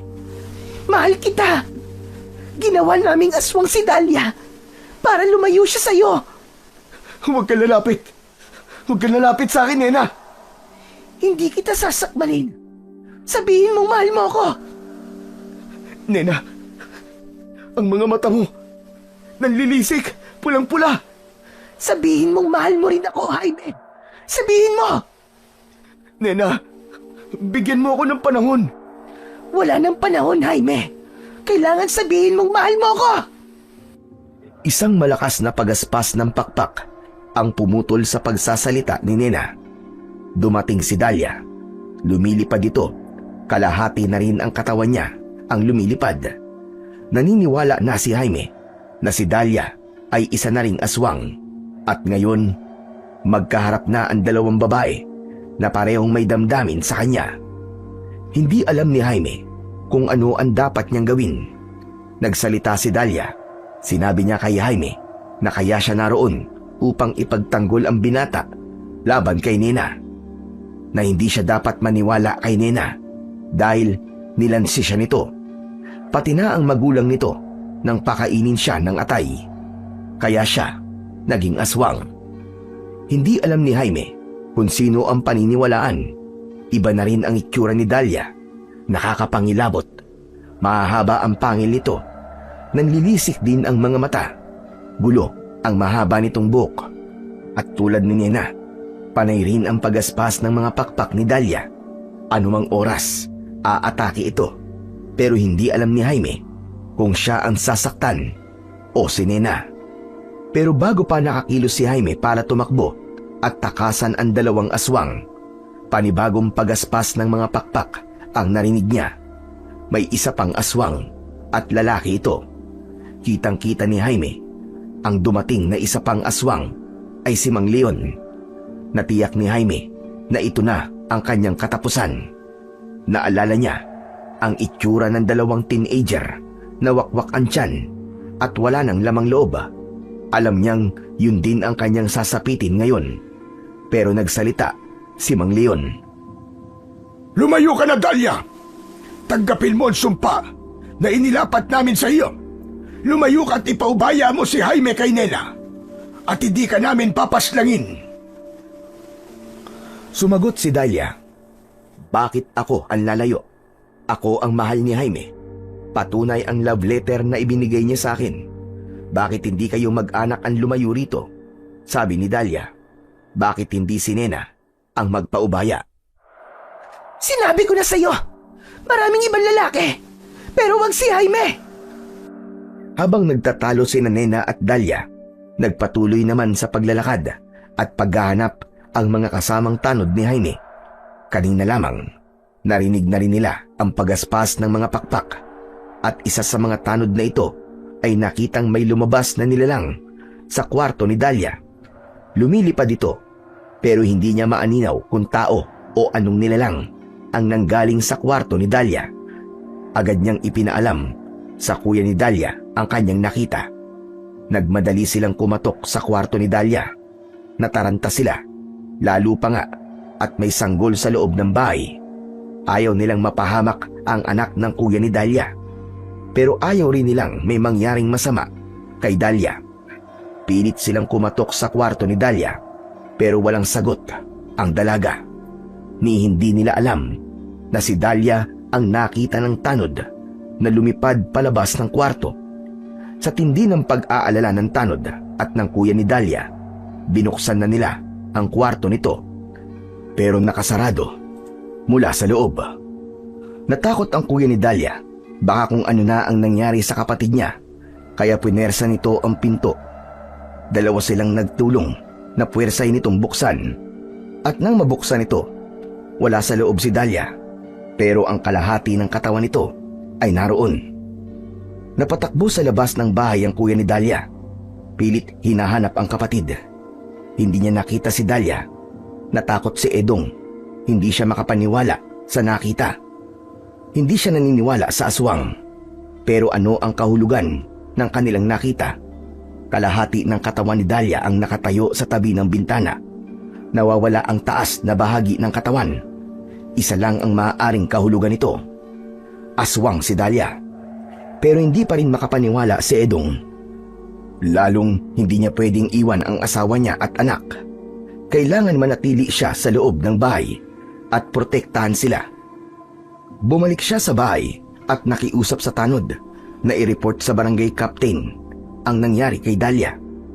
Agad na umalis ang tanod, pabalik sa barangay hall.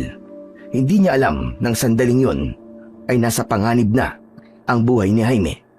Patuloy ang pagbabanta ni Mang Leon kay Dahlia. Dahlia, hindi mo ba itatanong kung nasaan si Biang? Kung bakit kabilang ni Nena ang kaharap mo ngayon? Sumagot si Dahlia. Alam niyang naghahanap ng sisilungan si Ibiang at papaslangin niya ito. Nagkakamali ka, Dahlia. Wala rito si Ibiang. Naroon siya sa bubong ng bahay niyo para tapusin ang iyong pamangkin. Napasigaw si Dahlia. Ang sanggol na pamangkin niya nasa panganib. Pero kung babalik siya sa bahay para ipagtanggol ang kanyang pamangkin, maaari namang paslangin ni Nena si Jaime. Nagpasya si Dahlia na labanan si Nena. Kapag nagtagal ka pa rito, hindi mo naaabot ang buhay ang pamangkin mong sanggol! Kung may dapat mang umalis sa baryong to, kayo yun! Kayong mga aswang! Huwag niyo na akong pag-agawan dahil wala akong pipiliin sa inyo ni isa! Huwag kang ngangal, Jaime. Si Nena ang nababagay sa iyo. Kaya kanyang protektahan at paglingkuran. Sumagot si Dahlia. Bakit kailangan pilitin si Jaime na pumili? Gayong nakapili na siya. Patunay ang love letter nito sa akin. Kami ang nagmamahalan. Yan ang binigyang diin ni Dahlia. Ako ang mahal ni Jaime. Inulit pa ni Dahlia. Pero nagsalita si Jaime. Isa ka ring aswang, Dahlia. Iba ka na. Hindi na ikaw ang babaeng minahal ko. Kung ganon, ako na lang ang mahalin mo, Jaime. Itatakwil ko ang pagiging aswang. Piliin mo lamang ako. Paano kita pipiliin? Ginawa niyong aswang ang babaeng mahal ko. Hindi. Huwag mong sabihin mahal mo siya. Inagaw ka niya sa akin. Ginawa namin siyang aswang. Dahil inagaw ka niya sa akin. Hindi niya ako inagaw, Nena. Teenager pa lang tayo, si Dahlia na talaga ang gusto ko. Pero ngayon, isinumpa niyo na rin siya. Kaya inuulit ko, wala akong pipiliin. Umalis na kayo sa baryong to. Ang pamilya mo, Mang Leon, at ikaw rin, Dahlia. Magpakalayo-layo na kayo. Hindi mo yan pwedeng sabihin. Mabuti pang paslangin na rin kita. Wag si Jaime, tay. Habang pinipigil ni Nena ang kanyang ama, dinagit ni Dahlia si Jaime. Inilipad niya ito. Mabilis ang pagkampay ng kanyang mga pakpak. Kailangan niyang ilayo si Jaime. Mahal niya ito. Kahit hindi siya nito pinili, mahal pa rin niya si Jaime. Ililigtas niya ito. Kailangang ilayo niya ito kay Nena. Teka, saan mo ako dadalhin, Dahlia? Mataas na libad natin! Baka mabitiwan mo ako! Hindi sumagot si Dahlia. Patuloy itong lumipad. Desidido itong ilayo si Jaime. Ilayo sa panganib. Ilayo sa mga pangil ni Mang Leon. Pero biglang naalala ni Dahlia ang pamangkin niyang sanggol. Kung naroon nga sa bubong ng bahay nila si Aling Ibyang, tsak napapaslangin ito ang sanggol. Lumipad pabalik si Dahlia. Yakap pa rin niya sa kanyang mga bisig ang takot na si Jaime. Kailangang ipagtanggol niya ang pamangkin na sanggol, na hindi sila dapat madamay sa galit ng mga aswang na sina Mang Leon, Aling Ibyang at Nena. Babalikan niya si Nena. Tatapusin niya ang buhay nito. Tatapusin niya ang buong pamilya nito. Pero kailangang iligtas niya muna ang kanyang pamangkin. Saan mo ba ako dadalhin, Dahlia? Teka, patungo to sa bahay niyo, ah! Sumagot si Dahlia. Kailangan niyang tulungan ang kanyang kapatid. Kailangan niyang iligtas ang kanyang pamangkin. Tutulungan kita, Dahlia. Pero kung isa ka ng aswang, pagkatapos ng gabing to, ako naman na makikiusap sa'yo. Magpakalayo-layo ka na! Napasigaw si Dahlia. Hindi siya pwedeng lumayo. Hindi niya kayang mabuhay kung mawawala si Jaime. Sa pagsigaw ni Dahlia, nakita ni Jaime ang mahahaba at matulis nitong pangil. Kinilabutan si Jaime. Kung lalong magagalit si Dahlia, baka mawala ito sa katinoan at tuluyan siyang paslangin. Kaya hindi na inulit ni Jaime ang kanyang sinabi. Nakarating sila sa bahay ni Dahlia. Ibinaba siya ni Dahlia sa kwarto nito. Nakita ni Dahlia na sira na ang pinto ng kwarto niya. Alam niya nang hinahanap siya ng kapatid niya. Alam niyang nag-aalala sila para sa kanya. Pero hindi na inisip ni Dahlia kung matatakot sa kanya ang kanyang pamilya o hindi. Agad niyang pinuntahan ang kwarto ng Kuya Edong niya, kung saan naroon din ang pamangkin niya. Nakita niyang patay na ang kuya niya.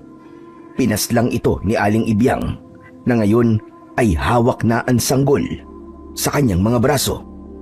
Sumiklab ang galit ni Dahlia. Sumugod siya kay Aling Ibyang. Inihagis ni Aling Ibyang ang sanggol. Agad naman itong nasalo ni Jaime. Ligtas niyang niyakap ang sanggol. Buhay pa ito. Walang anumang sugat sa katawan. Naglaban naman sina Ibyang at si Dahlia. Desidido si Dahlia na paslangin si Aling Ibyang. Kailangan niyang malipol ang lahi ng mga aswang. Kailangan bigyan niya ng katarungan ang pagkamatay ng kanyang kuya Edong. Tinamantala ni Jaime ang paglalaban ni Dalia at Aling Ibyang. Itatakas niya ang sanggol para ilayo ito sa panganib, pero sinalubong siya ni Nena at Mang Leon. Hindi nagawang makalayo ni Jaime, pero hindi rin niya binitiwan ang sanggol. Poprotektahan niya ito ng sarili niyang buhay.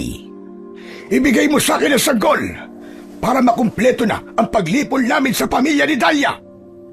Hindi! Hindi ko ibibigay ang sanggol! Patayin niyo muna ako kung gusto niyo! Kanina pa kita dapat pinaslang, hayop ka! Wag! Wag si Jaime, Tay! Kahit anong gawin niyo sa akin, hindi ko pipiliin si Nena! Mga hayop kayo! Mga demonyo! Ang galit ni Nena ay naging malalim na kalungkutan. Humarang siya sa harap ng kanyang ama upang hindi nito saktan si Jaime. Buong pagmamahal niyang tinanong ang binata. Jaime! Kung magiging tao ko muli, kung uubarin ko ang pagiging aswang, kung tatalikuran ko ang pagiging aswang, mamahalin mo na ba ako? Hindi nakasagot si Jaime. Sa puso niya, si Dalia talaga ang mahal niya. Pero ngayon, isa na nga rin itong aswang, kaya't bigo siyang umiling. Hindi na nakapagsalita si Jaime. Umiling siya ng umiling. Napasigaw si Nena sa tindi ng kanyang dalamhati. Nagalit din si Mang Leon. Akmang aatake na ito kay Jaime upang gantihan sa pagtanggi sa pagmamahal ni Nena. Nang marinig nila ang desperadong sigaw ni Aling Ibyang. Leon! Tulungan mo ako! Leon! Umagaspas ang mga pakpak ni Mang Leon at Nena. Agad nilang pinuntahan si Aling Ibyang.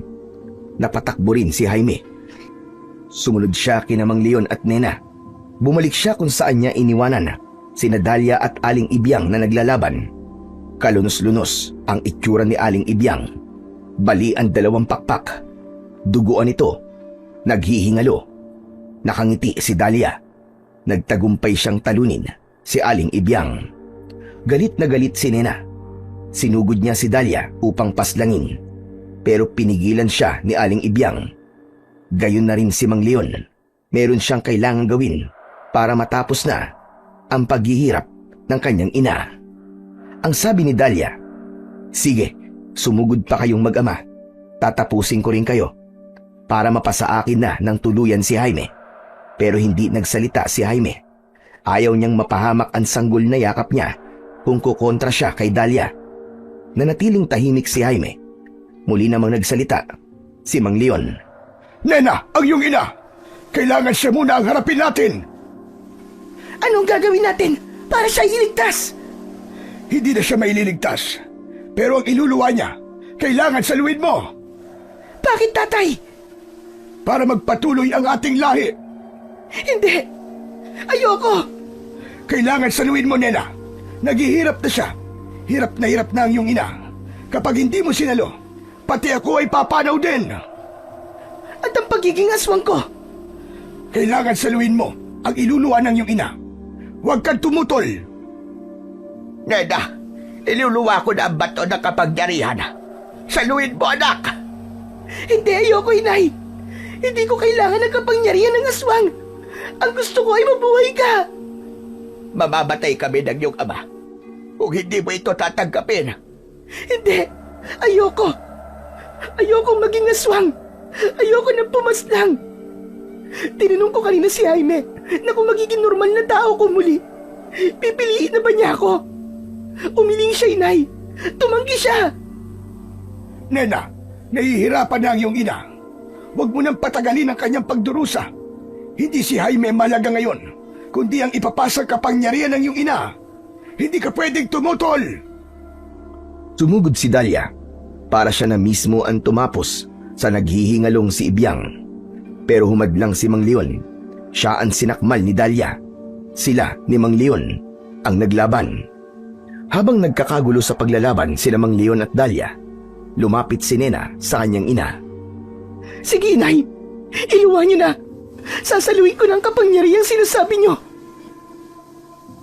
Kapag tinanggap ito ni Nena, kapag sinalo niya ito at nilunon, habang panahon na siyang magiging aswang, pero ano pa ang silbi ng pagiging aswang at makapangyarihan kung hindi niya rin makukuha ang pag-ibig ni Jaime? Hindi, Nay. Ayoko. Hindi ko tatanggapin ang bato ng kapangyarihan. Napasigaw si Aling Ibyang. Kasunod nito, nalagutan na siya ng hininga. Ang bato ng kapangyarihan ay nagmistulang karaniwang bato na lamang. Nawala ang tila apoy na kumikinang na kanina lamang ay bumabalot dito. Nang hina si Leon, natalo siya ni Dahlia at napaslang. Napasigaw si Nena sa tindi ng dalamhati. Sa loob ng maikling panahon, nakita niyang napaslang ang kanyang ina at ama. Nakita niyang nagiganti sa kanila si Dahlia. Nakita niya ring bangkay na ang kuya ni Dahlia. Naintindihan niya ang galit nito. Naintindihan niyang wala ng saysay ang laban nila. Pero hindi pa tapos si Dahlia. Pinapili niya si Jaime. Kailangan isa sa kanila ang piliin ni Jaime. Hindi mo ba naiintindihan, Dahlia? Isa itong malaking trahedya. Wala akong pipiliin sa inyo dahil pareho na kayong aswang. Mali ka, Jaime. Pagmasdan mo kami ni Dahlia. Nawalan ng malay ang dalawang babaeng aswang. Hindi alam ni Jaime ang gagawin. Hindi niya alam kung buhay pa o patay na sina Nena at Dahlia. Pero ang sanggol na karga niya, kailangan dalhin niya sa ligtas na lugar. Agad tumakbo si Jaime sa barangay hall.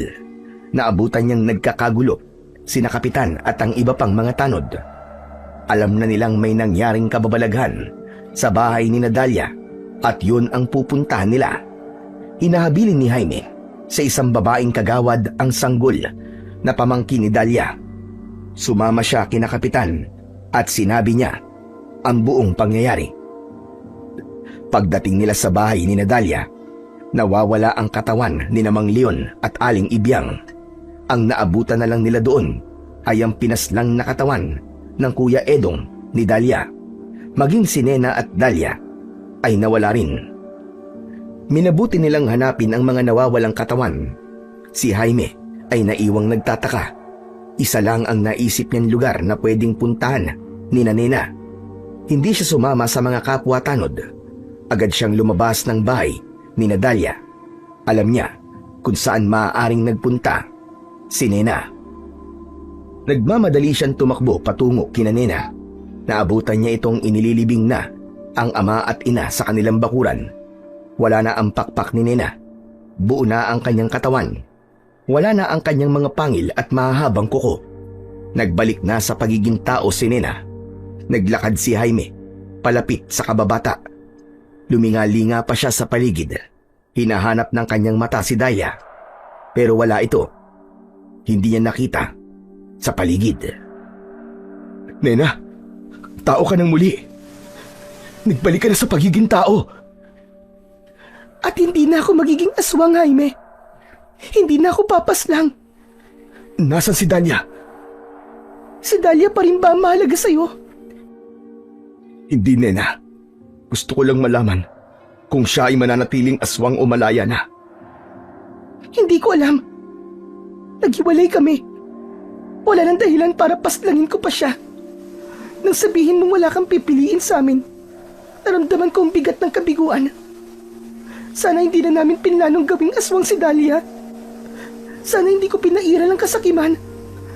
Sana hindi na lang kita minahal, Jaime. Dahil sa sakim na pagmamahal ko sa'yo, ngayon, wala na ang aking mga magulang. Sana, Jaime, nagpaubaya na lang ako. Sana, tinanggap ko na lang ang aking pagkatalo. Sa bandang huli, natutunan niyang ang pagmamahal na inaangkin ng buong kasakiman ay unti-unting nagiging lason. Sumisira hindi lamang sa minamahal, kundi pati sa sariling kaluluwa. Tulad ng apoy na hindi marunong tumigil, nilamon ng kanyang pagkamakasarili ang lahat ng maganda sa paligid niya. At nang siya'y mag-isa na, doon lamang niya naunawaan na ang tunay na pag-ibig ay hindi pag-aari, kundi pagpapalaya.